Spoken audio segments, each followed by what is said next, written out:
Brought to you by Techno Camon 30 series.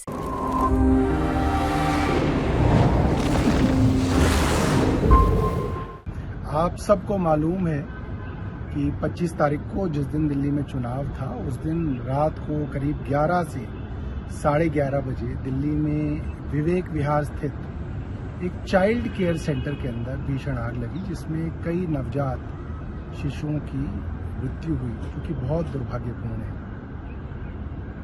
उस दिन रात को कायदे से तो मंत्री होने के नाते मुझे खबर दी जानी चाहिए थी, मगर खबर नहीं दी गई। और अगले दिन सुबह जब मैं सैर के लिए श्री फोर्ट में था तो मुझे मीडिया के माध्यम से जानकारी मिली। मैंने तुरंत स्वास्थ्य सचिव को फोन किया, स्वास्थ्य सचिव ने फोन नहीं उठाया, मैंने दोबारा किया। उसके बाद मैंने उन्हें मैसेज भेजा कि इस तरीके से एक हादसा हुआ है, इसकी जानकारी दीजिए, और उनका कोई जवाब नहीं आया। तो खुद मैंने ये तय किया कि मैं अकेले सीधे घटनास्थल पे जाऊं, और मैं श्री फोर्ट से सीधा घटनास्थल पे गया। मैंने वहां का जायजा लिया और मैंने फिर स्वास्थ्य सचिव को कहा कि आप इस पे क्या कार्रवाई कर रहे हैं। उनकी तरफ से कोई जवाब नहीं आया। मैंने घर से नोट बनाया, डायरेक्शंस स्वास्थ्य सचिव और मुख्य सचिव को भेजी, ईमेल द्वारा भी भेजी, ईमेल का कोई रिस्पांस नहीं आया। मैंने स्वास्थ्य सचिव के घर फिजिकल नोट ड्राइवर के माध्यम से भिजवाया, जिसको उन्होंने वहां से नहीं लिया। वो दिन पूरा का पूरा बीता, मुझे कोई भी अपडेट उनकी तरफ से नहीं दिया गया। अगले दिन यानी कि सोमवार को मैंने सुबह ऑफिस में मीटिंग बुलाई करीब 1 बजे। उसके अंदर भी स्वास्थ्य सचिव नहीं रहे, अन्य अधिकारी वहां पे आए। मैं हैरान हूं कि 3 दिन से स्वास्थ्य सचिव गायब है। ये खबर अखबारों के अंदर छप रही है, सबको मालूम है, मगर ना तो स्वास्थ्य सचिव ने फोन किया, ना ही कोई मैसेज दिया। और एलजी साहब ने भी इसके ऊपर कोई भी शब्द अपने मुंह से नहीं निकाला। ये बड़ी चिंता का विषय है। स्वास्थ्य विभाग की बहुत बड़ी भूमिका होती है। किसी राज्य में कोई बड़ा हादसा हो जाए, आपदा हो जाए, भूकंप आ जाए, आगजनी हो जाए, टेररिस्ट अटैक हो जाए, तो स्वास्थ्य विभाग की जिम्मेदारी सबसे बड़ी होती है।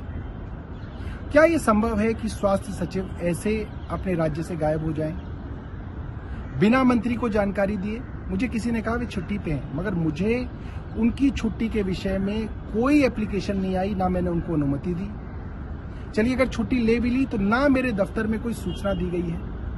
कोई आईएएस अधिकारी यदि छुट्टी पे जाता भी है तो उसकी जगह एक लिंक ऑफिसर होता है, एक आईएएस अधिकारी होता है, मगर 3 दिन से कोई लिंक ऑफिसर भी अभी तक मेरी नजर में नहीं आया है। और बहुत दुर्भाग्य की बात है कि एलजी साहब ने लंबी चौड़ी बात मीडिया के माध्यम से कही, मगर स्वास्थ्य सचिव के विषय में एक शब्द नहीं बोला।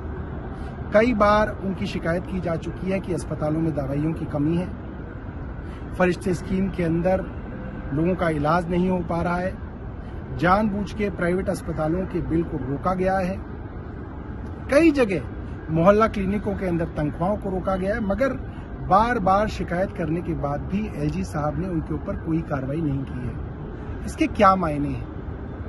एक स्वास्थ्य सचिव की कोई मामला नहीं है, वो एक मामूली सचिव है। बड़ी बात यह है कि क्या दिल्ली सरकार के अधिकारियों को ये संरक्षण दिया गया है कि आप चुनी हुई सरकार की बात ना माने, आप पे कोई कार्रवाई नहीं होगी। आपको रिटर्न डायरेक्शंस दी जाएं, आप ना माने, आपके ऊपर कोई कार्रवाई नहीं होगी। आपकी जवाबदेही मंत्रियों की और चुनी हुई सरकार के प्रति नहीं है, और अगर आपके बारे में शिकायत की जाएगी तो एलजी साहब उस पर कार्रवाई नहीं करेंगे। ये सीधा सीधा संरक्षण है। और ऐसे मामले में, ऐसे संवेदनशील मामले में जहां पे छोटे छोटे बच्चों की मृत्यु हुई हो, ऐसे मामले में अफसर द्वारा इस तरीके का रुख अपनाना और एलजी साहब द्वारा उनके बारे में एक शब्द भी ना बोलना, कार्रवाई तो छोड़ दीजिए, ये दिखाता है कि एलजी साहब ऐसे मामलों में भी राजनीति कर रहे हैं। ये बहुत दुखद है। इस तरीके से कोई प्रशासन कैसे चल सकता है? जब अफसर अपने मंत्री की बात ही नहीं मान रहा तो उन अफसरों से काम कैसे कराया जा सकता है? और एलजी साहब ऐसे अफसरों पे क्यों कार्रवाई नहीं कर रहे हैं? एलजी साहब का सीधा सीधा संरक्षण है, ये इस बात का इशारा करते हैं। धन्यवाद।